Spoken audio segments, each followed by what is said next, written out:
लगातार 2 दिनों से सुर्खियों में बने रहने वाले आईएएस मुकुल कुमार गुप्ता जो जहानाबाद में डीडीसी के पद पर तैनात हैं, मैं आपको बता दूं कि ये बिहार कैडर के आईएएस हैं और बिहार में ही इनका पैतृक निवास है। ये उत्तरी बिहार के रहने वाले हैं।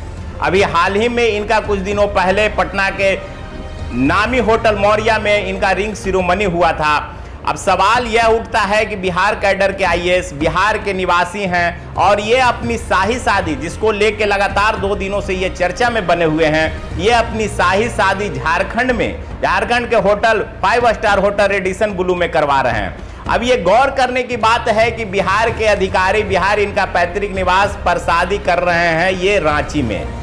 कहीं न कहीं इसके पीछे कुछ और भी कहानी दिखती है। आखिर क्या वजह है कि ये शाही शादी अपना रांची में करना चाहते हैं? कहीं बिहार में सरकार के कुछ प्रतिबंधों को लेकर तो ये अपनी शाही शादी रांची झारखंड में तो नहीं शिफ्ट कर दिए, या फिर तमाम तरह की बातें हो सकती हैं जिसको लेके ये नहीं चाहते हैं कि मैं अपनी शाही शादी में किसी भी तरह के अतिथियों के आव भाव प्रतिष्ठा सेवा में मैं कमी रहने दूं। तो हो सकता है कोई बड़ी बात नहीं है, जैसा कि चर्चा में ये आम बने हुए हैं 2 दिनों से कि अपनी भाई शाही शादी ये पैतृक जगह पैतृक राज्य को छोड़कर रांची में कर रहे हैं। तो ये अक्सर देखा गया है कि बड़े बड़े अधिकारी जो होते हैं या बड़े बड़े जो बिजनेसमैन होते हैं या और भी जो कॉर्पोरेट घराने के या बड़े बड़े जो मीटिंग हो रहे हैं वो अभी बिहार में नहीं हो रहे हैं। बिहार में कुछ कारण है जिसके वजह से ये लोग चाहते हैं कि मैं अपनी पार्टी में, शादी में, बर्थडे में या जो भी बड़ा आयोजन हो उसमें जो कुछ कमियां रह जाएं या किसी वजह से प्रतिबंध हो, ये किसी भी तरह का प्रतिबंध मानने के लिए तैयार नहीं है। और मैं आपको बता दूं कि हो न हो इसी वजह से इन्होंने अपनी शाही शादी का जो है वो पूरा आयोजन झारखंड के Ranchi hotel Radisson Blu 5 star में इन्होंने करवाया था। अब देखना ये होगा कि इनकी शाही शादी किस तरह का होती है। आर्थिक अपराध इकाई टीम की नज़र उस पर पड़ गई है, बिहार सरकार की नज़र उस शाही शादी पर पड़ गई है और यहाँ तक कि जो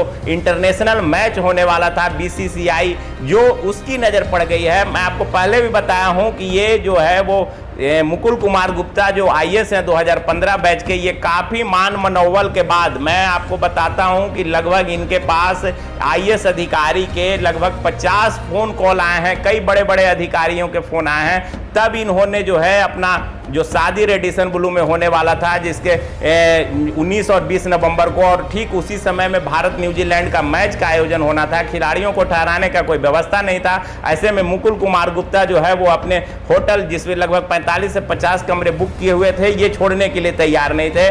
खिलाड़ियों को ठहराने के लिए बीसीसीआई के पास कोई दूसरा और होटल उस तरह का व्यवस्थित नहीं था जहां खिलाड़ियों को ठहराया जा सके।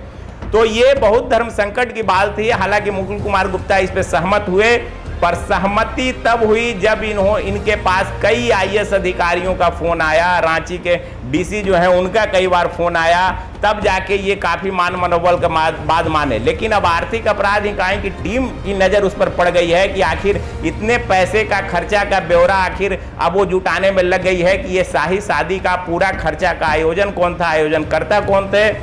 मुकुल कुमार गुप्ता जो आईएएस अधिकारी जहानाबाद में डीडीसी हैं उनसे पूछताछ हो रही है और सूत्र ये भी बता रहे हैं कि लड़की वाले लोगों से भी पूछताछ जारी है कि ये जो लगभग 50 से 75 लाख नियर अबाउट 1 करोड़ तक ये खर्चा का ब्यौरा जा सकता है। चूंकि रेडिसन ब्लू का जो है वो लगभग 45 से 50 कमरा बुक था, 2-3 बैंकेट हॉल बुक थे, काफ़ी मेहमानों का आने का आयोजन था। मतलब एक तमाम तरह की सुख सुविधाओं से लैस यह शादी पर अब आर्थिक अपराध की इकाई की टीम का नज़र पड़ गया है।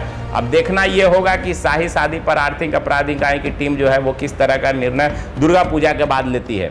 जैसा भी होगा, जो भी होगा, अपडेट मैं आप लोगों को अवगत कराते रहूँगा।